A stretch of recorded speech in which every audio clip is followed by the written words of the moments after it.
So this talk is titled Lizzie, Mamie, and Monet, Exploring Intersectionality Through an Examination of the History of Women in Baseball. It's based on an article under a slightly different title that was published in December in a themed issue of the journal Study and Scrutiny, Research on Young Adult Literature.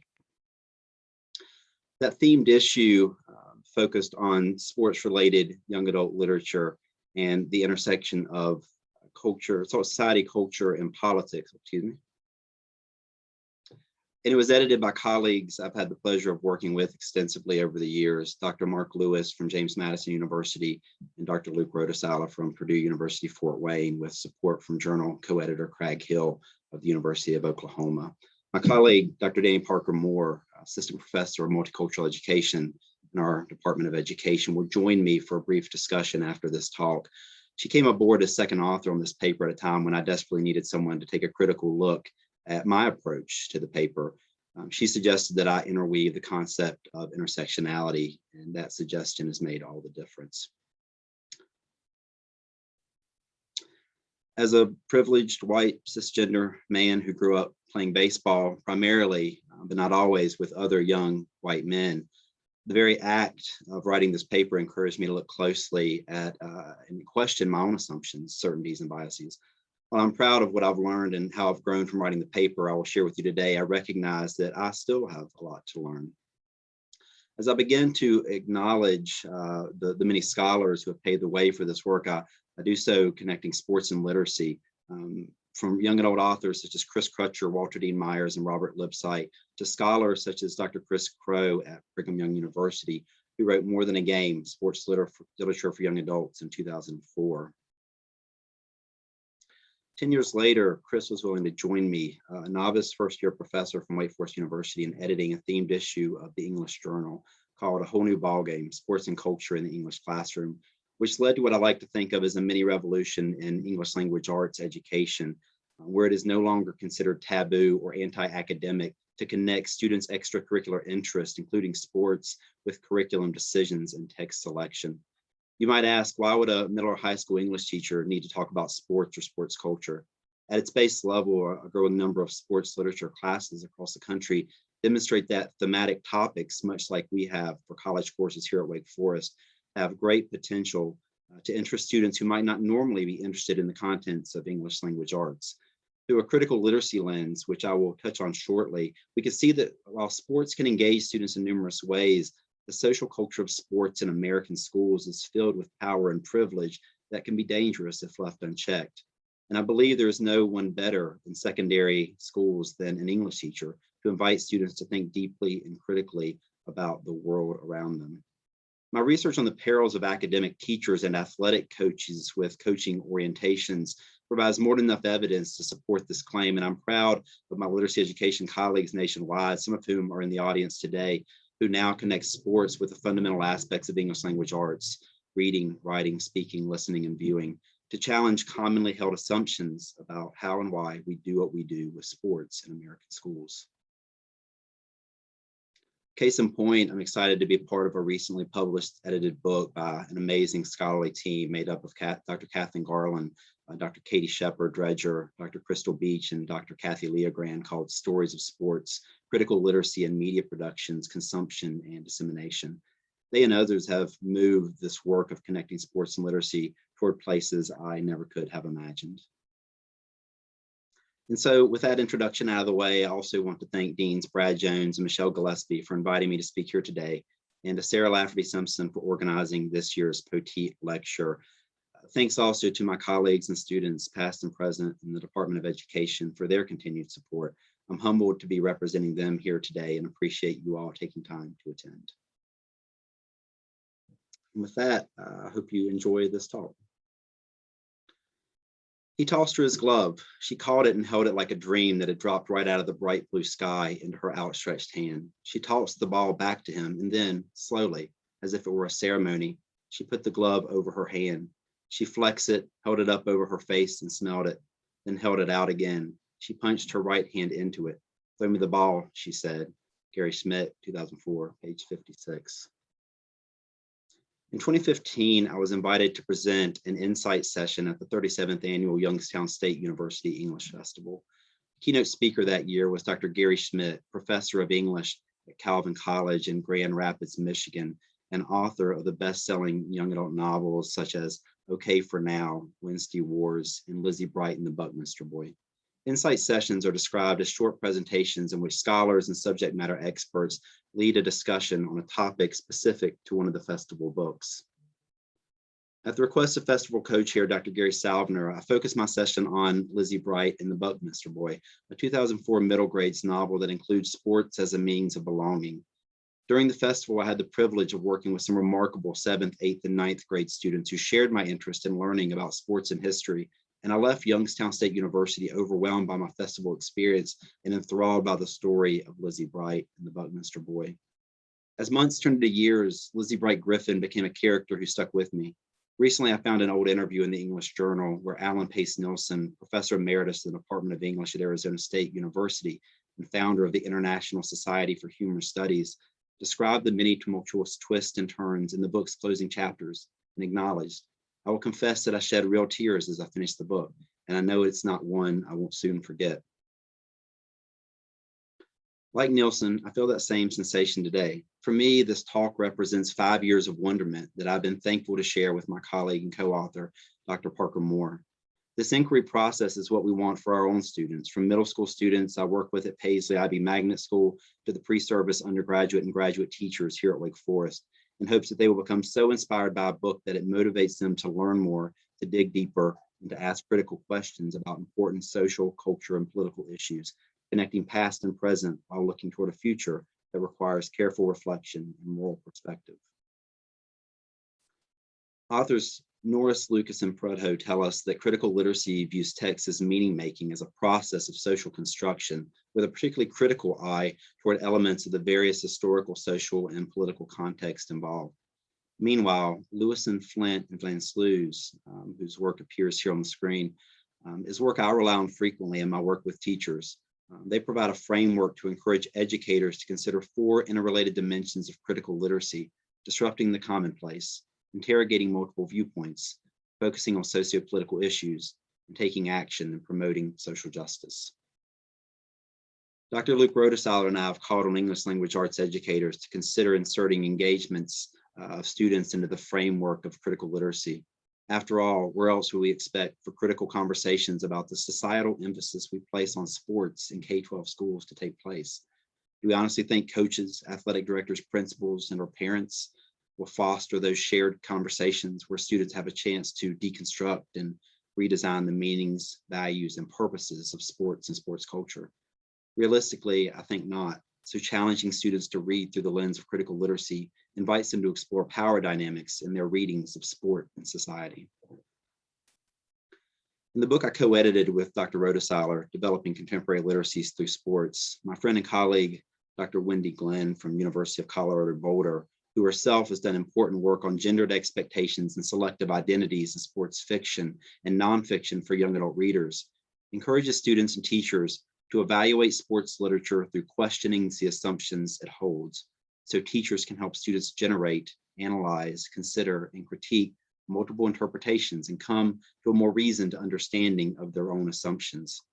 However, this work must also be built on the central tenets of historical literacy, which Deborah Donnelly, senior lecturer in the School of Education at the University of Newcastle in Australia, defines as moving beyond the memorization of names, events, and dates, and is commonly used for higher order capacities related to historical thinking, understanding, and research. Donnelly also suggests that students' life roles are populated with representations of the past, and they need to be skilled in critical historical literacy to evaluate their validity and trustworthiness.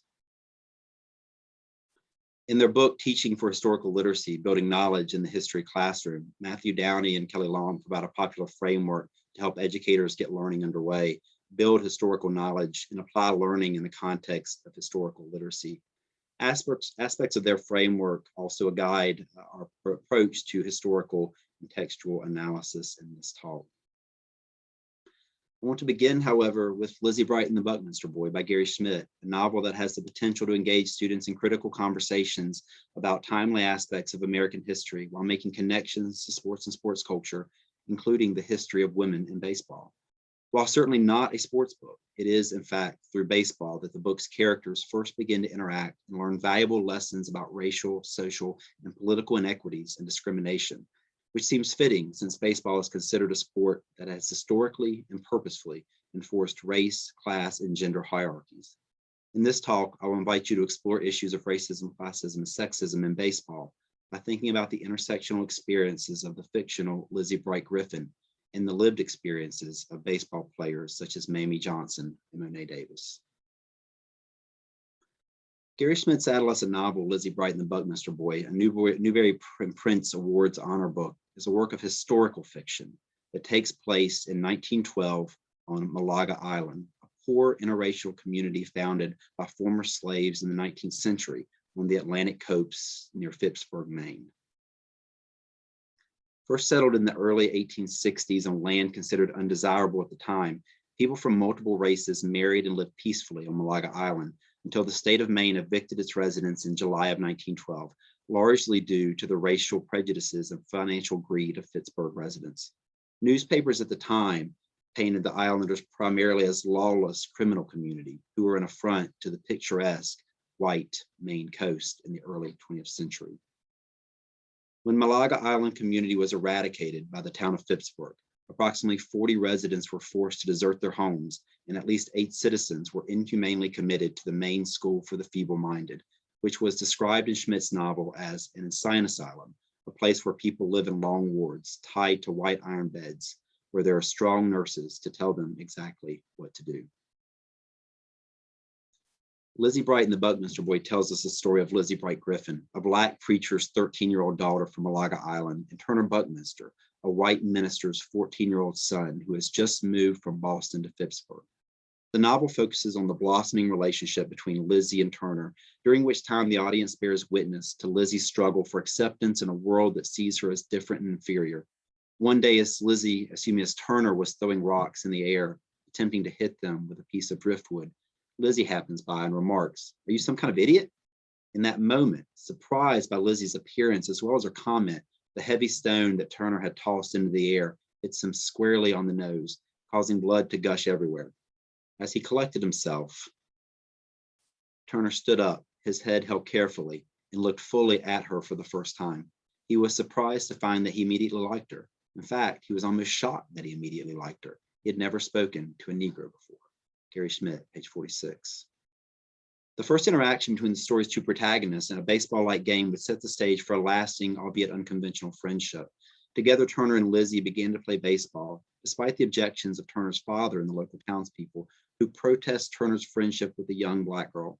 Lizzie teaches Turner the town of Phippsburg version of baseball, despite the fact that Lizzie has never played an organized sport, a result of her being Black, poor, and female. Music, clamming, and boating eventually become the core of Lizzie and Turner's relationship.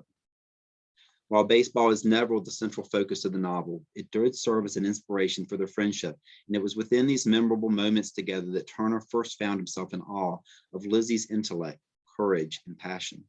Turner was also taken by Lizzie's athletic and baseball capabilities, which the author references on numerous occasions. What makes the story relevant and particularly powerful is that during the early 1900s, it was not unheard of to find girls playing baseball. It was, however, unusual to find baseball being played as it was by Lizzie and Turner across divisions of race, class, and gender identity.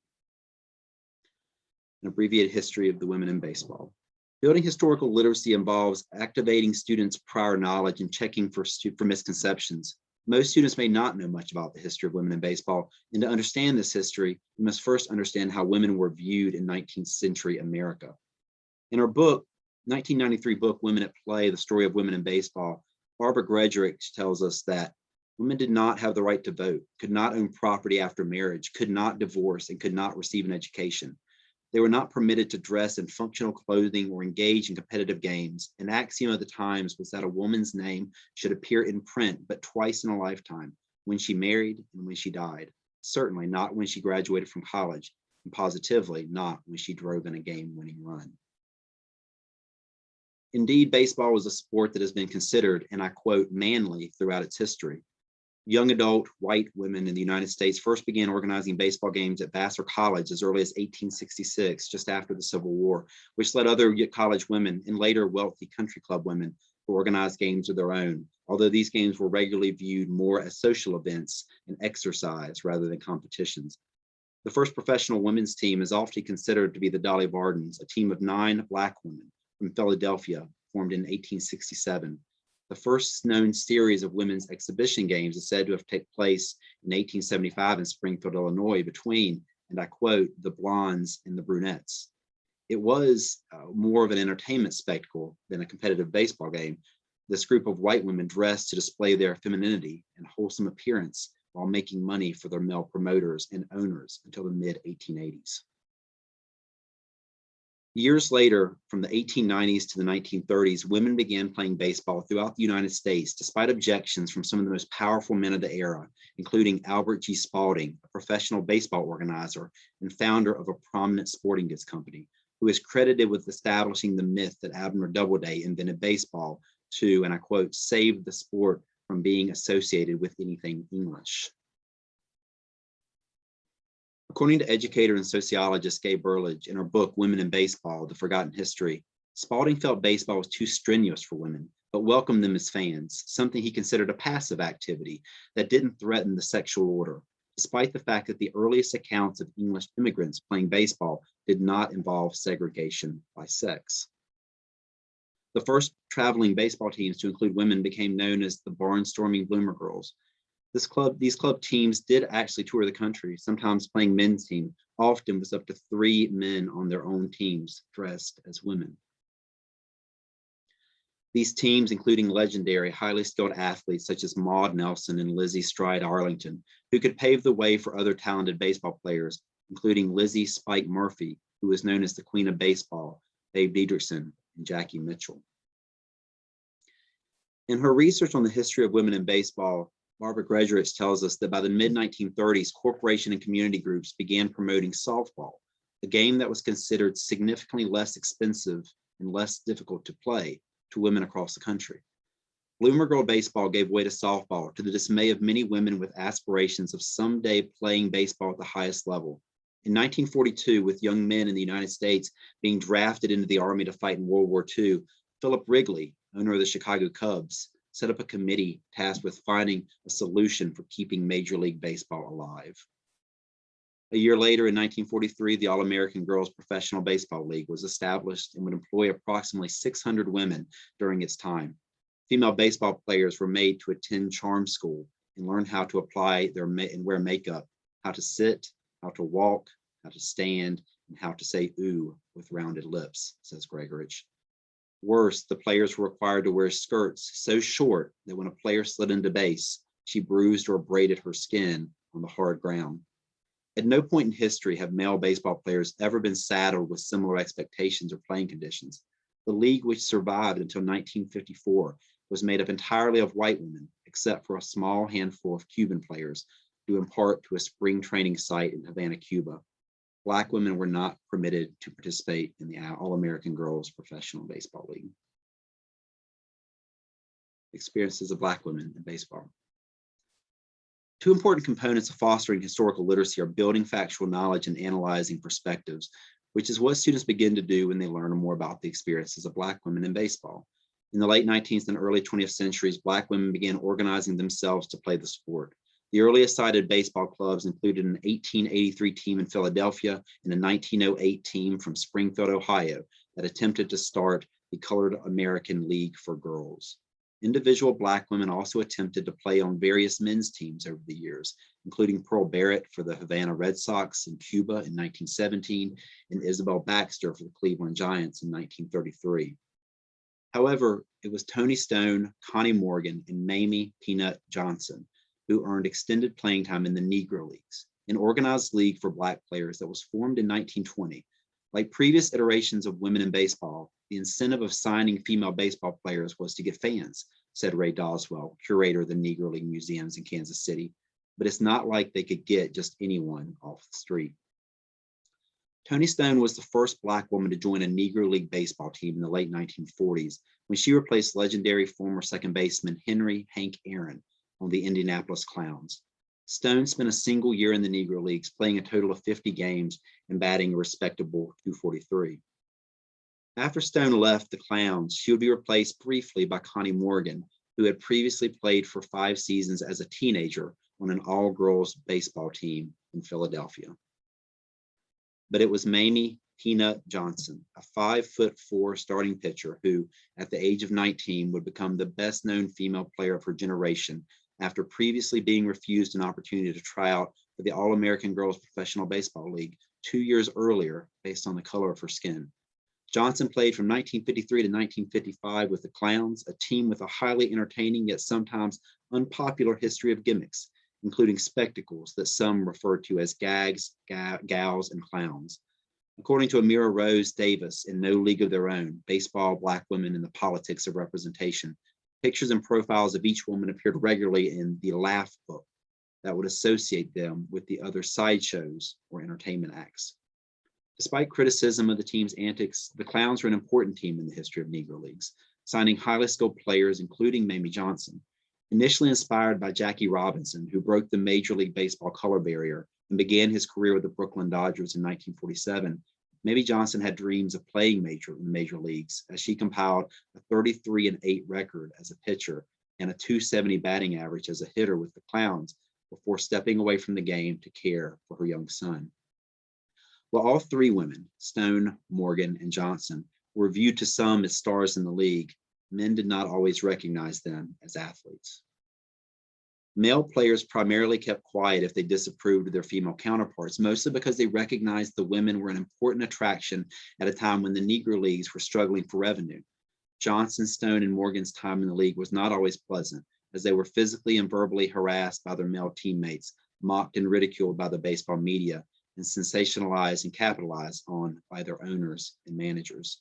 Today, their collective experience underscores what Amira Rose Davis explains are the ways in which individuals and institutions have used Black women's athletic bodies to advance their own financial and political interests, and offers a fuller picture of Black women's physical and symbolic labor in the post-war era. The Negro Leagues disbanded in the early 1960s, and few women of any racial group have played professional baseball since. For decades, the thought of women in baseball, particularly Black women, was barely in the public consciousness. Then, in 2014, the intersection of race, gender identity, and baseball received renewed attention with the introduction of 13-year-old Monet Davis.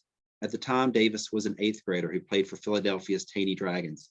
Her baseball jersey would go on to be displayed in baseball's Hall of Fame, and she would boast accolades that include being the 4th American female to play in the Little League World Series, the first Black female to play in the Little League World Series, the first female to throw a shutout in the Little League World Series, and the first Little Leaguer, female or male, to appear on the cover of Sports Illustrated. In many ways, Davis's intellect, courage, skill, and athleticism are reminiscent of the modern-day Lizzie Bright Griffin from the novel Lizzie Bright and the Buckminster Boy.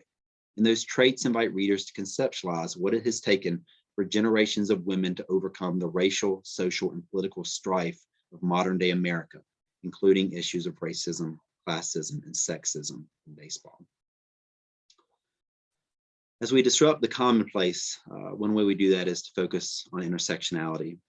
As a first dimension of critical literacy, Lewison and colleagues invite teachers to support students in disrupting the commonplace by seeing the world through new lenses and interrogating new ways to look at texts. With the previous historical knowledge as background, and in order to further understand the plight of Lizzie Bright Griffin as a poor Black girl growing up on Malaga Island, teachers may choose to frame an examination of Lizzie's experiences through the lens of intersectionality. Intersectionality demonstrates the importance that Black women's and girls' lives are not simply defined by gender identity. When met at the intersection of multiple social identities, such as race, class, and gender, those identities cannot be separated. In 1991, Kimberly Crenshaw, a pioneering scholar and writer on civil rights, critical race theory, Black feminist legal theory, and race, racism, and the law, conceptualized intersectionality as a framework, a tool for analysis and resistance to address the inequality that women of color face around identity politics, and further name the failings of feminist work to hear the voices of Black women's experiences. Further, Crenshaw challenged the work of feminist and anti-racist scholars that leaves Black women voiceless and marginalized by missing the very experiences of discrimination only known to Black women. As Angela Harris and Zeus Leonardo note in their article, Intersectionality, Race, Gender Subordination, and Education, no single label, Black, female, bisexual, poor, for example, can ever exhaust what it means for an individual to travel in the world, and therefore that no analysis or label is ever complete. In my field of English language arts and literacy education, my colleagues Molly Blackburn and Jill Smith from the Ohio State University suggest that texts depicting characters who fall into a variety of identities can provide entry points for discussing important intersectionalities because they allow readers to consider the complexities that exist simultaneously within those identities. In Schmidt's novel, Lizzie Bright Griffin is forced to recognize the complexities of her multiple identities at a young age, in part due to her interactions with the townspeople from Phippsburg.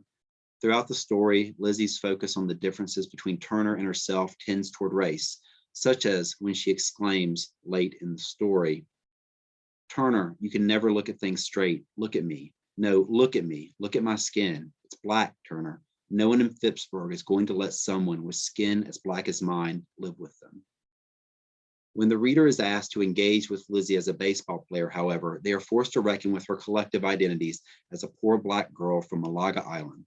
This is important to note because, as my former professor from the University of Alabama, Nirmala Velez, and colleague Andrea Minner point out, differences can coalesce to create a more abject form of oppression. They place importance on foregrounding the actual experiences of women of color at the intersection of multiple social categories, including the historical contexts and structural conditions within which these social categories intersect. At every turn, Lizzie Bright Griffin is confronted with issues of racism, classism, and sexism that stem from a sense of superiority felt by the residents of Phippsburg over the residents of Malaga Island. These domains of power include what Ange Marie Hancock from the University of Southern California refers to as the hegemonic structural disciplinary and interpersonal playing fields, upon which race, gender, class, and other categories or traditions of difference interact to produce society. Encouraging students to contemplate how these domains of power play out in the novel may help them better understand Lizzie Bright Griffin's experiences. Lewis and colleagues invite teachers to support students in interrogating multiple viewpoints as the second dimension of critical literacy. Similar, Downey and Long describe the importance of analyzing perspectives and making temporal and causal connections as part of historical literacy. As students are reading Lizzie Bright and the Buckminster Boy, teachers could ask them to explore Lizzie's intersectionality alongside relevant historical and contemporary connections, such as Mamie Johnson and Monet Davis. Like Lizzie Bright Griffin, Mamie Johnson lived with her grandparents, grew up in a mixed race community while encountering segregation and racism at every turn, especially when playing baseball in the segregated South of the Jim Crow era. In baseball, Mamie Peanut Johnson had opportunities never afforded to the fictional Lizzie Bright Griffin. For instance, a young Mamie Johnson once happened across a group of boys from the Long Branch Police Athletic Club playing baseball around 1945. Unafraid of failure or rejection, the 10-year-old girl went to the police department to ask for the chance to try out for an all-white, all-boys team. The team's coach agreed, and Mamie soon helped them win 2 division championships thanks to her strong right arm. While Johnson would become a trailblazer in the Negro Leagues, Monet Davis would become a trailblazer for Little League Baseball 60 years later at the age of 13, approximately the same age as Lizzie Bright Griffin. In fact, Monet Davis credits her recent decision to attend Hampton University, an HBCU in Virginia, on several factors, including an eye-opening 23-day bus trip through the South to visit landmarks of the civil rights movement, including the 16th Street Baptist Church in Birmingham, Alabama, where 4 young Black girls were killed in a bombing by white supremacists. On that trip, Davis said she truly began to recognize, and I quote, that being African American, not everything is going to be the same as it is for my friend who is white, unquote. This is an important message for students to understand at a time when the influential Black Lives Matter movement reflects the lived experience of Black Americans as victims of racism and is built on principles central to intersectionality as a framework for social justice activism and an affirmation of the humanity of Black communities.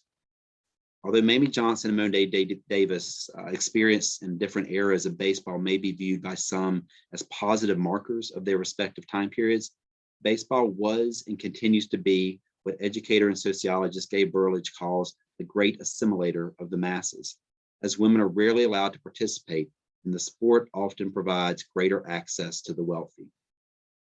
As is noticed in the stories of Lizzie Bright Griffin, Mamie Johnson, and Monet Davis, there remains a real concern, as Dorinda Carter Andrews and colleagues suggest, in the impossibility of being perfect and white, Black girls' racialized and gendered schooling experiences. That racialized and gendered operation of power in adolescent sports highlights the ways in which Black girls are rendered less than and unworthy of visible accolades. As a classroom assignment, middle and high school teachers might consider having students write through a contemporary's perspective after reading Lizzie Bright and the Buckminster Boy, conceptualizing what it would take for a character to overcome racial, social, and political strife of our contemporary side of society, including current issues related to racism, classism, and sexism in baseball. For example, students could assign students to create a proposal for a children's, adolescent, or young adult novel for a story that explores the intersectionalities of modern-day Lizzie Bright Griffin, a young BIPOC woman who has a dream of playing baseball at the highest level. A children's book proposal for this type of assignment might involve not only historical research, but also a close reading of relevant texts, writing a fictional script, storyboarding textual scenes, and creating instructions for an artist to follow. Along with the necessary research to inform students' writing, teachers might also consider literature circles using related children's books, some of which you see on the screen.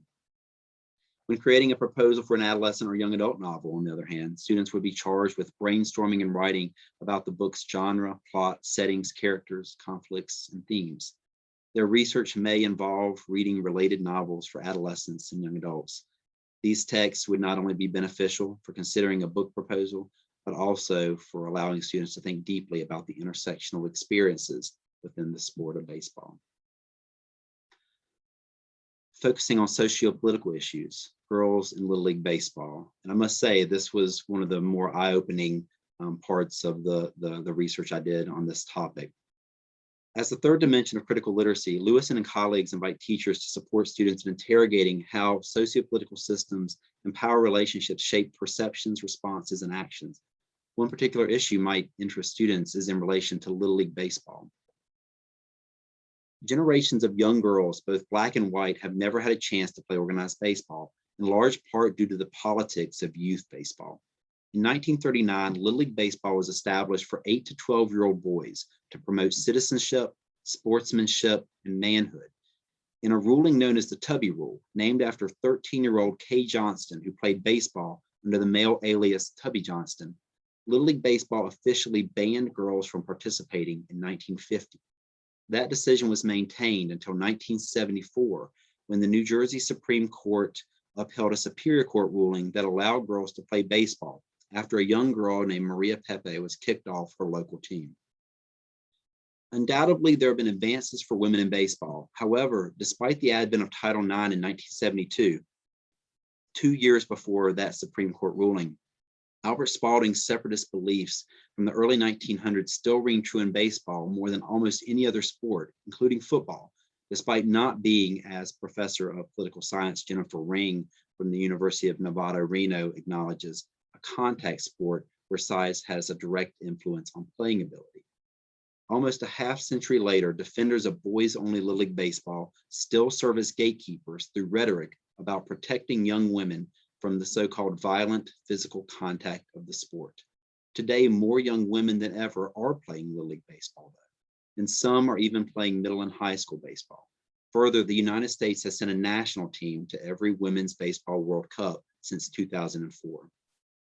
Unfortunately, as Callie Batts-Maddox suggests in Not America's Game, the globalization and post-westernization of women's baseball, girls and women are still largely ignored in baseball and siphoned off to softball, meaning girls are mostly deprived of the chance to participate in a game that is historically known as America's national pastime. In fact, from 1984 to 2019, only 19 young women have participated in the Little League World Series, approximately 5 more players than is found on your average Little League World Series roster. Arguably the most celebrated women's baseball player of the 21st century, Monet Davis has continued to pitch baseball in the summers after her remarkable experience in the Little League World Series, including in 2017 when her Philadelphia team won a national competition called the Reviving Baseball in Inner Cities World Series. Nevertheless, Davis, like Mamie Johnson and so many before her, has not found a home in baseball as she has grown older. Davis is currently playing softball, not college baseball, at Hampton University after an ankle injury derailed her longtime dream of playing Division I college basketball. While Davis is a remarkable all-around athlete who has excelled at every level she has reached across multiple sports, her softball career has emerged, at least in part, because college baseball is seldom viewed as a viable option for young women. Downey and Long, in their description of historical literacy, suggest that for students to truly understand historical perspectives, they must use the past to hold up a mirror that magnifies the present by creating analogies based on similarities between then and now. An appropriate assignment for middle and high school students could be to use the history they have learned about girls in baseball, tracing it back to the time period of the fictional Lizzie Bright Griffin, to determine the historical roots of contemporary problems and issues. In this case, creating a timeline of challenges faced by young women who desire to play baseball in formal league settings. Students could then critically analyze what those historical barriers of discrimination and marginalization mean for girls who are interested in participating in Little League Baseball today, and who becomes privileged as a result of their their exclusion. And finally, Downey and Long also encourage thinking about change and analyzing people's perspectives in the context of historical literacy. Lewis and colleagues, on their hand, push teachers a step further in the fourth dimension of critical literacy by asking them to support students in taking action and promoting social justice, while acknowledging that students desperately need the understandings gained from those first three dimensions before they can take and make informed decisions against any form of systemic inequality or oppression. Edward Berman, in his article, Teaching About Language, Power, and Text, a review of classroom practices to support critical literacy, adds that students should have the opportunity to conduct their own student choice research projects and thus become engaged participants in a problem affecting them and be able to reflect upon the social and cultural forces that exacerbate or mitigate the problem. One idea could be for middle and high school students to examine barriers to access in middle or high school sports. Lizzie Bright and the Buckminster Boy could provide a useful starting point. Early in the novel, the author writes, "Somewhere there was a baseball diamond with dust and green with summer grass. There was a kid stepping up to the plate, swinging his bat low, the pine tar sticky on his palms. He was moving his back foot behind him and trying not to eye the gap down the right field line big enough to run an 8-wheel locomotive through." An immediate question for students to consider is knowing the history of women in baseball, as if it should be assumed that the young person stepping up to the home plate must be a boy. More precisely, couldn't it be a cisgender girl, transgender girl or boy, or someone who identifies as gender non-binary? Such an inquiry would allow students not only to educate themselves on the social and political policies that govern secondary sports programs in their schools, for example, through research methods such as examining policy documents, collecting participant data, and interviewing players, coaches, and school administrators, but also to have important conversations about gender identity beyond the gender binary of male and female. This question of gender identity may also lead students to explore other intersectionalities, or lack thereof, in baseball, and to confront how those intersectionalities are or are not represented at various levels. I cannot underestimate the importance of this conversation today, more than any other day, March 31st, which is known as the International Transgender Day of Visibility, a day dedicated to celebrating the accomplishments of transgender and gender nonconforming people while raising awareness of the challenges they face.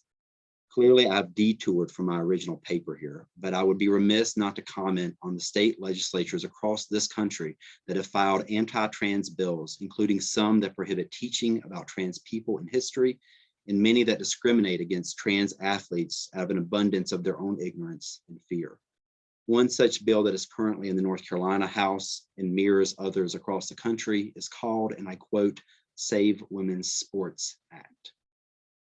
As I read comments from the sponsors of this North Carolina bill, I'm reminded that history has a way of repeating itself. Remember earlier when I mentioned Albert Spalding, who in the early 1900s felt baseball was too strenuous for women, but welcomed them as fans, something he considered a passive activity that didn't threaten the sexual order. But when you listen to the individuals who have co-sponsored this legislation here in North Carolina, You hear echoes of a history of sexual discrimination in sports, in this case, transphobia, despite their calls for protecting the women and evening the playing field.